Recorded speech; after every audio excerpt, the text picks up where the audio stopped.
Hey guys, welcome to another video. In today's video, I'll be going over all the September movie watches. I know this is coming very late. I was just really busy during the months of September, October, and now November. I still wanted to update you guys on my monthly updates when it came to movies. My reading hasn't been that great, but I've been watching a lot of movies. So I still wanted to make the movie updates a monthly thing because if I just lump it all together in a seasonal wrap up, it might get too much. These movie wrap-ups tend to be long anyhow, so without further ado, we'll get straight into my September movie wrap-up. So I'm gonna go over all the short films that I watched in the month of September. First one being Rachel. This film came out in 2019 and it was directed by Andrew DeYoung. It's basically categorized as part of the thriller genre, although it has a little bit of that creep factor. It's not, you know, incredibly like suspenseful and thrilling, but there was tension throughout the whole film and I really appreciated it. Basically set in a house party, and at this house party some girl arrives called Rachel, and slowly but surely people begin to realize that nobody actually knows this girl, and so it's kind of an entertaining, kind of comedic, but also a little creepy, and apparently it's based on real life events. I thought it was a great little short, and it's kind of like an event that would potentially happen to anyone, you know. It's not like an unusual event. I mean, it is an unusual event, like a random stranger pretending to know people at a party. That's a little creepy, but it's something not so outside the realm of reality. So I actually really enjoyed it. I ended up giving Rachel a 3-star out of 5. Would I say I recommend it? I think any of the shorts that I watched this month, I would recommend all of them, and also this film is like 10 minutes long. It's not gonna take much of your time, and I thought it was, you know, a decent watch. The next short I'm gonna be talking about is Crestwick. This came out in 2017 and it was directed by Natalie Erica James.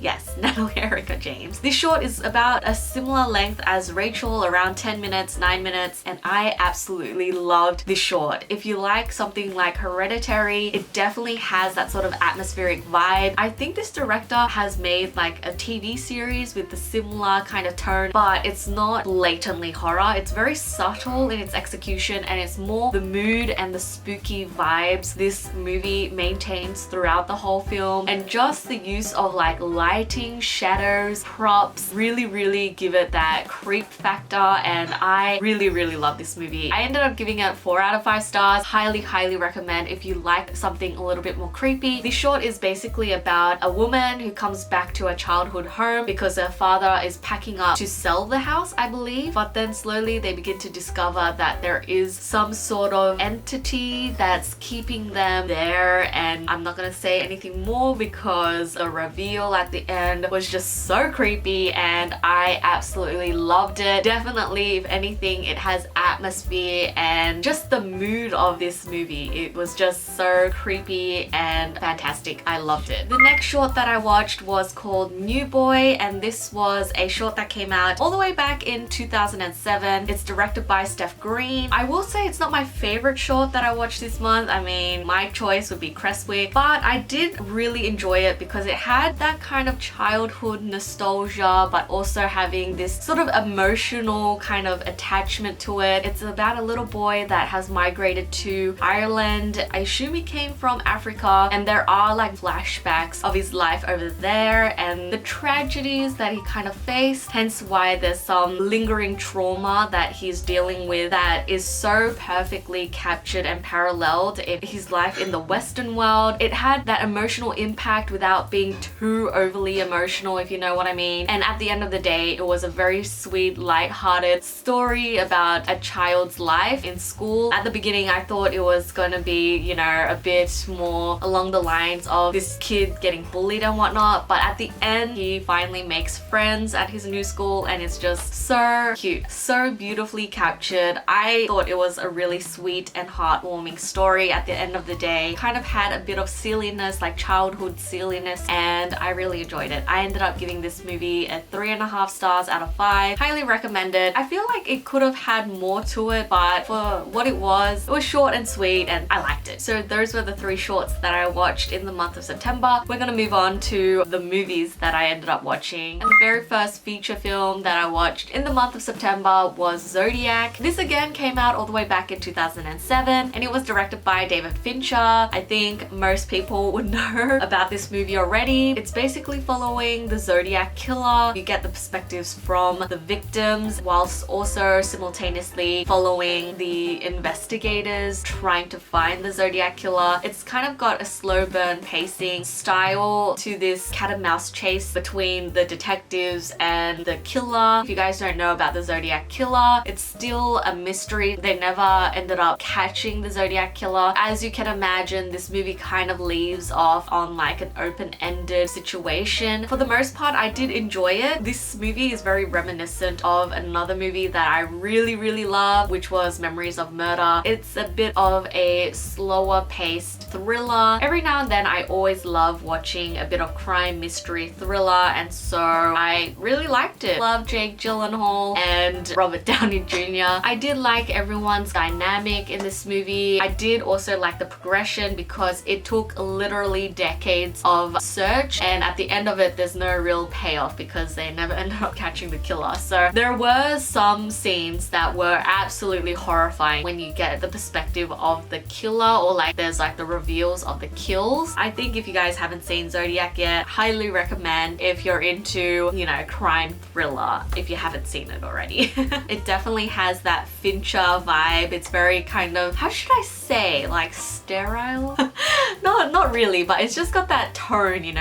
I ended up giving this movie 3.5 stars out of 5. It's not my favorite, but it was still a really good thriller, so recommend. Oh my gosh, okay, so the next movie that I watched was Escape from New York. I love a good retro movie. This is of course directed by John Carpenter. I recently watched The Thing this year. Absolutely loved it. One of my most favorite creature features of all time now. Absolutely love that movie. And also Escape from New York. It just spoke to the action junkie within me. I'm a pretty big fan of action movies. This is like the perfect combination of a post-apocalypse that has like action, and oh my gosh, it has my love, Kurt Russell, in it. And I love a good anti-hero, and of course Kurt Russell plays Snake, and there's something about that name. I'm pretty sure Metal Gear Solid, like Solid Snake, was inspired by Snake from Escape from New York. Am I mistaken with that assumption? I'm pretty sure that was the inspiration for that game character. This is basically set in a futuristic world where the world has locked off New York and they've just made it like a super maximum prison. So anyone inside New York City is basically all criminals. They have a whole network, a whole hierarchy system that I won't get into. The president is flying over, their plane gets hijacked and crashes into New York. And so the president is somewhere in New York City and the government has sent in our main character Snake, who is, I don't know if it was a soldier turned criminal. He's like a very scary criminal or whatever. And they basically tell him to go into New York City, retrieve the president safely. There is a certain motivation there, but of course you can't really trust a criminal, right? So they add an extra element to this deal where it really forces our main character to do this mission and not like run away, you know? It was a really cool action movie, survival action, and it's everything I expected and wanted from Escape from New York. This movie came out in 1981 and I'm just so impressed by the production element to this movie. It was amazing. I'm just gonna say it now. I gave it 4 stars out of 5. I think I may be a little biased with John Carpenter at the moment because I love The Thing so much and it also has Kurt Russell in it. It speaks to me. I love action movies, so it's like the perfect combination of 80s retro future action. Loved it. Highly recommend if you haven't seen it. What are you doing?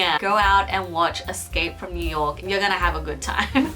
Alright, so the next movie that I watched was Night in Paradise. This is a Korean movie. I believe I watched it on Netflix. It's directed by Park Hoon-jang and this came out in 2000. It came out in 2020. You know how I said I liked action movies? I also like a good gangster movie. And so this is, you know, it has action, it has that gangster element, but it's also very subtle. It's set in Jeju Island. It's basically following this guy who's pretty high up in like this kind of elite mob gang, and he basically, I suppose, kills another gang boss. And so the gangs have this sort of political alliance thing and you're not supposed to move like that. This guy does it motivated by revenge, but it also aligned with what his boss wanted, where he wanted to take out his competition in the gang world. I'm really explaining this a little bit wrong. However, our main character should not have made that move because now it puts these gangster bosses in a bit of a pickle. It's kind of like an eye for an eye situation,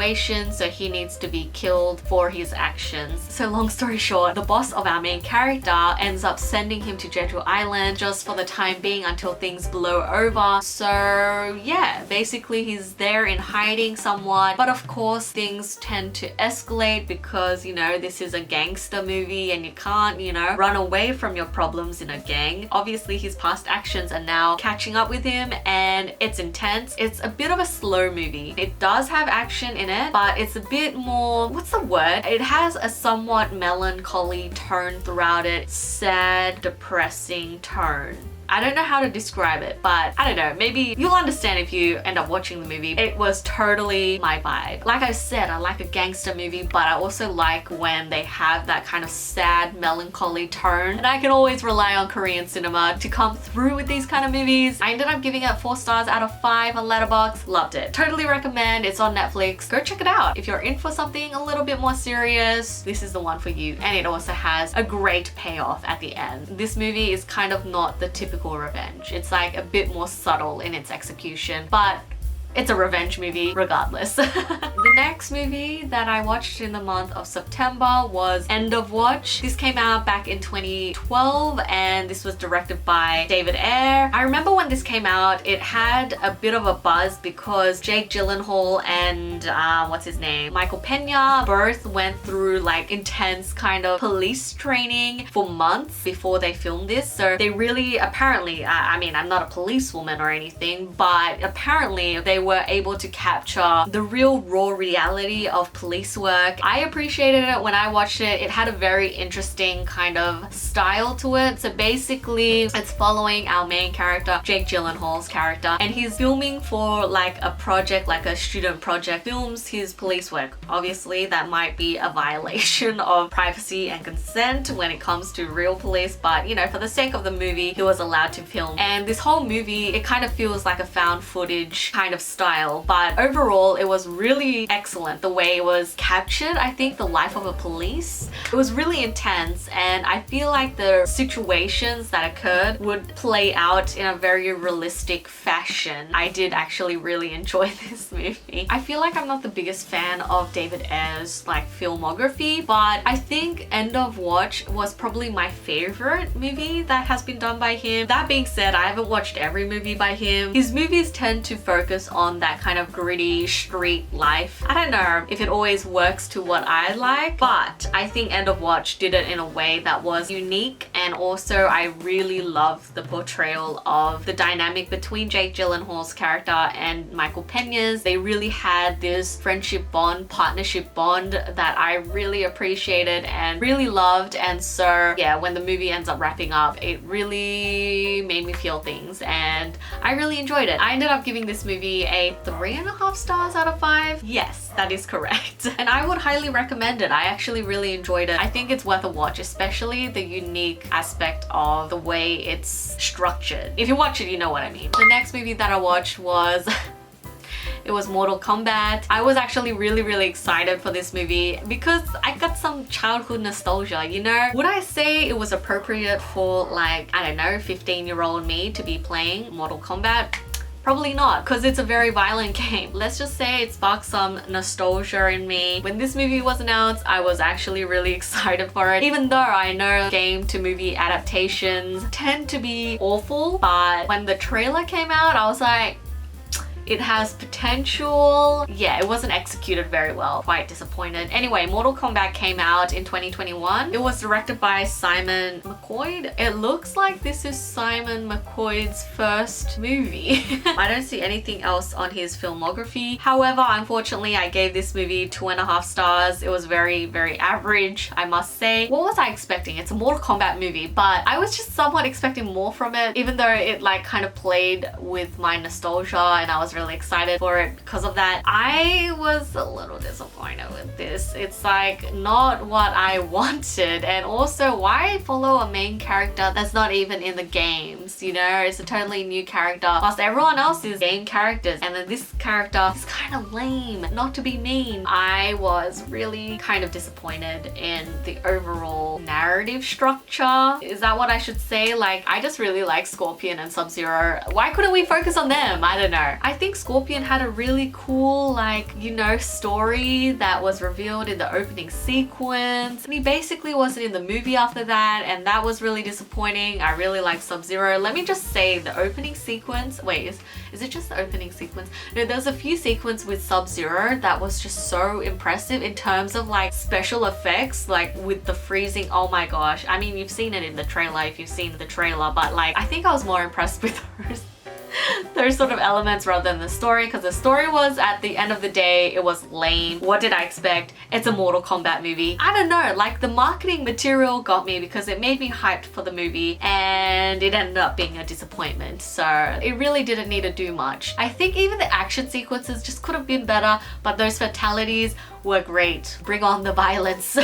You can watch it if you want, if you're excited, but it wasn't that great. I made the mistake of watching it and being disappointed by it. Let's leave it at that. Okay, so we're up to the last medium of entertainment for the month of September. It's not a movie, but it's a TV show. Can you guess what show it might have been back in September? It was Squid Game. But if you don't know, have you been living under a rock? Because this show has been everywhere and still is. It's memed all the time. It's crazy. It's a show that I didn't think would get this much love on a global scale. Can you believe that Squid Game is the #1 most watched show globally? Like, it broke the record of being the most watched show on Netflix of all time. That just boggles my mind. And you know what? I'm so proud of the director, because I've been hearing that he was rejected for like 10 years. Like, this script has been rejected numerous times, and of course Netflix came through and gave him the budget he deserved. It's just such an inspirational story as a filmmaker. I feel so proud of him, even though overall it was very entertaining. I actually really enjoyed myself watching it, but I will say it's not the most best thing out there. Like, I was actually shocked. I guess this is how things kind of trend on the internet. Like, you don't expect certain things to do that well, but then they end up, you know, trending, and then everyone watches it and it just becomes really, really popular. But there is sort of an element like that people are drawn to these sort of stories, because like it's basically like a survival game, kind of like Hunger Games, and it also has social commentary on classism. You know, we love that stuff. I mean, Parasite exploded because of that. There's also an emotional element to it, like you get attached to certain characters, and like I said, it's in a survival game situation, so it's like you end up latching onto people. And it's also Netflix, it's also a Korean show, so it has that bingeable element after every episode. I swear they leave it on the ultimate cliffhanger that you just can't stop watching. I binged it in 2 days, and that's being quite generous. I think most people will like binged it in 1 day. Anyway, I will say that I have also bought into the hype. I actually really enjoyed Squid Game, but need I say more about it? It came out this year. It's directed by Hwang Dong-hyuk.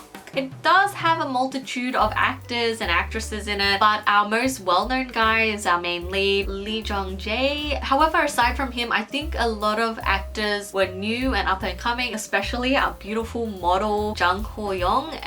She was gorgeous. I loved her. She's definitely a fan favorite. Apparently, this was her first role, like her first acting acting gig. I'm so proud of it and so happy for it. Squid Game was one of those like TV shows that ended up being very entertaining. It didn't have anything unique in terms of the story, like the plot line. It kind of borrowed a lot of elements from things that have already been around for many years. However, it had a very unique element to it. Like, I love the fact that they used childhood games and made it into a deadly game. The motivation of like recruiting people in like very dire situation when it comes to finances, even though they're in a death game, they'll be desperate enough to play these games to get the ultimate money prize at the end. And it's just a very interesting kind of social commentary. Also, what I really loved about this show was the production design. I thought it had a very colorful, childlike feel to it, but obviously it's very disturbing considering the circumstances. But I really enjoyed it. I really found it entertaining. Like I said, I wouldn't say it's my favorite like TV show of all time, but it did keep me engaged throughout the show. But the ending, the way it kind of ended, also the white people that were in it were completely the worst actors. I really need shows to end on a high note rather than starting on a really awesome high note and then eventually trickling to something not that great that ends up leaving the overall impression semi-mediocre, which I think happened to me. I ended up giving it 3.5 stars out of 5 on Letterboxd. Like I said, it's not the most unique story ever, but it was entertaining at the end of the day, and I really enjoyed myself. That I had binged the whole series in like 2 days and neglected my assignments and all that